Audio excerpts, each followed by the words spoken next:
Hi, I'm Jenny Taylor Martin, a director here at Edgar Cayce's A.R.E. Today I'm speaking with Kim O'Neill. Kim is a psychic channel and the author of The Calling, My Journey with the Angels. Kim, it's so nice to have you with us today. Jenny, it's a pleasure to be here. Thank you for having me. Kim, you've previously written a book about communicating with your angels. What inspired you to write The Calling? That's a wonderful question. I've been a channel for 25 years, and something that's amazed me is that as I've conducted my channeled sessions, as years have unfolded, I've found that so many folks feel as alone and as unsupported as I did when I first started. And when I first had my angel Jane Reed appear in my living room and get me going with all of this and really help me start to build my spirituality, I felt so alone, and there was no one in my life at all to support me, encourage me. I didn't know anyone who believed in the things that I was just learning about and so excited about and becoming passionate about. And so it made it quite lonely, and I wondered if it was just me. And so when I started channeling for other people, as I got going with my life's work, I've discovered that so many others felt the same way. And they say, Kim, I don't know what to do. I really am feeling alone. My friends, my family, my spouse, my children, my parents don't necessarily subscribe to this. And so what do I do? How do I maintain my ability to persevere? Because I think, Jenny, it takes courage and strength to continue working on one's issues and moving forward to develop spiritually. And so I wrote the book because I wanted people to know that they're not alone, that I think many of us feel that way. You write a lot about a ripple effect. What do you mean by that? I do. A ripple effect, I'm so passionate about that. I believe that a ripple effect represents the way that each one of us can utilize our gifts, talents, and abilities to be of service to others.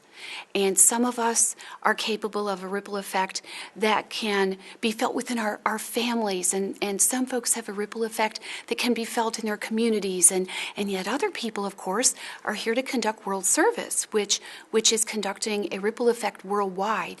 So the key is to discover what your life's work is, and then understand that it's up to all of us as part of our destiny to not only figure out what our life's work is, but to know that we're all here to be of service to others by utilizing whatever our individual gifts, talents, and abilities are, and we all have them.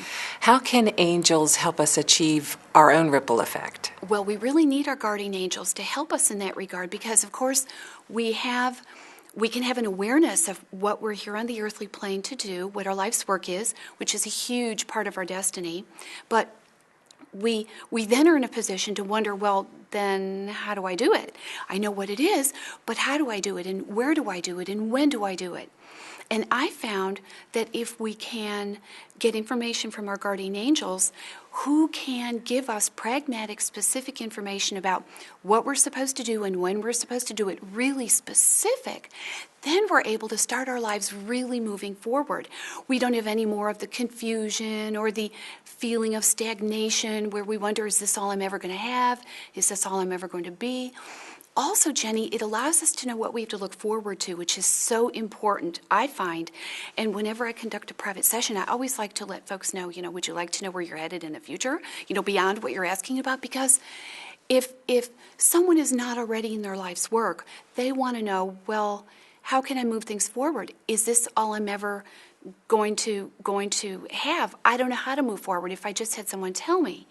And if we know what we're working toward, why we're putting one foot in front of the other right now, particularly if we're not yet in our life's work, it allows us to know, okay, I am biting the bullet right now, doing this. I am mustering the courage and strength to focus on the matter at hand, to work through my issues, to earn the opportunity to move forward and get to another chapter of my life, because my angels have told me that when I do that, then I have earned all of the goodies that I will receive there. And by goodies, I don't mean a new car or a vacation to the south of France.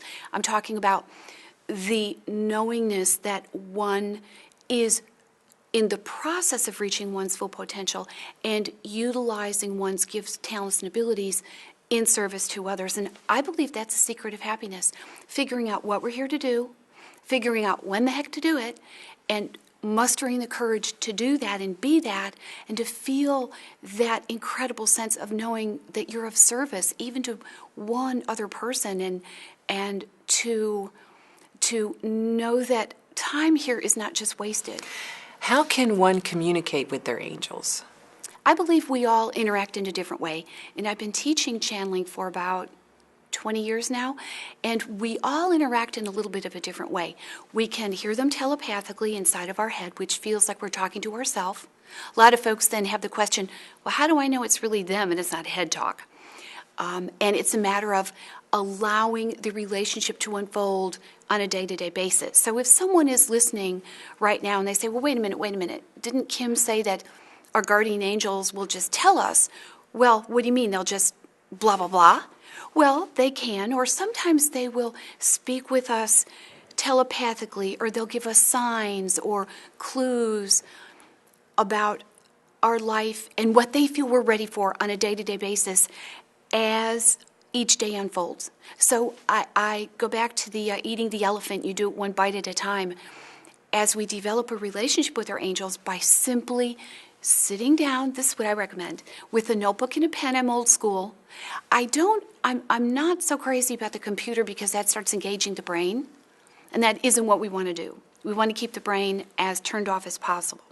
So what we want to do is sit down with a notebook and a pen, write some questions down that represent priorities, and then set down maybe half an hour once a week to not only ask the questions, because most everybody has questions that are a priority, that they're interested in, but it's also a good idea, I feel, to open the floor to our guardian angels, because sometimes they're working on things behind the scenes for us that we don't even know about or realize that they're doing.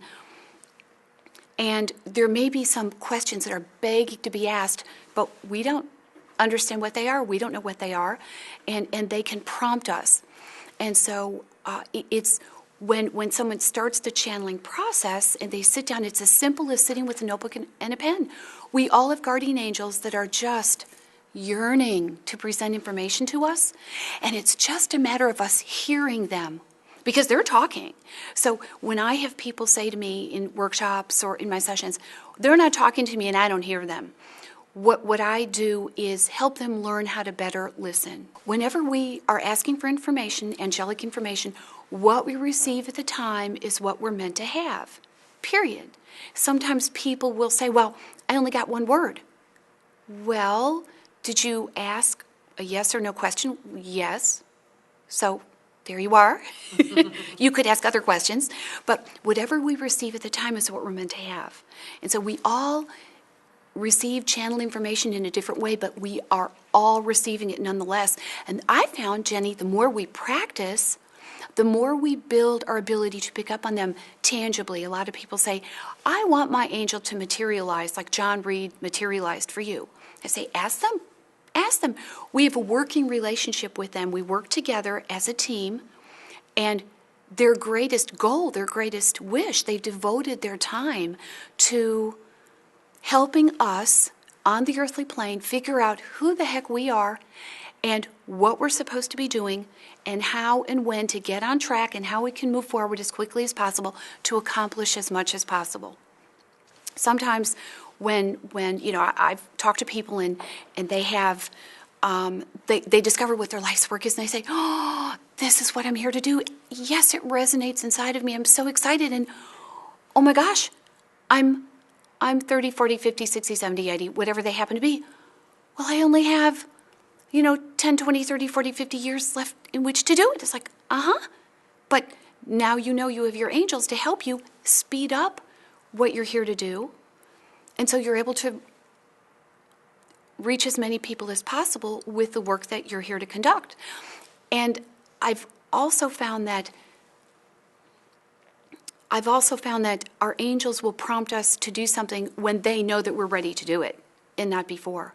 So a lot of times people are frustrated that their lives aren't moving forward faster, or they look at other people, which is always a mistake. Well, so-and-so's so much further ahead than I am, or so-and-so's already done this. And it's a matter of understanding who we are as individuals, and then understanding that our angels will prompt us to do things that they feel we're ready for, but typically, actually, they prompt us to do things that are out of our comfort zone, so we're always doing new and different things. But that's where we get our feelings of achievement and accomplishment.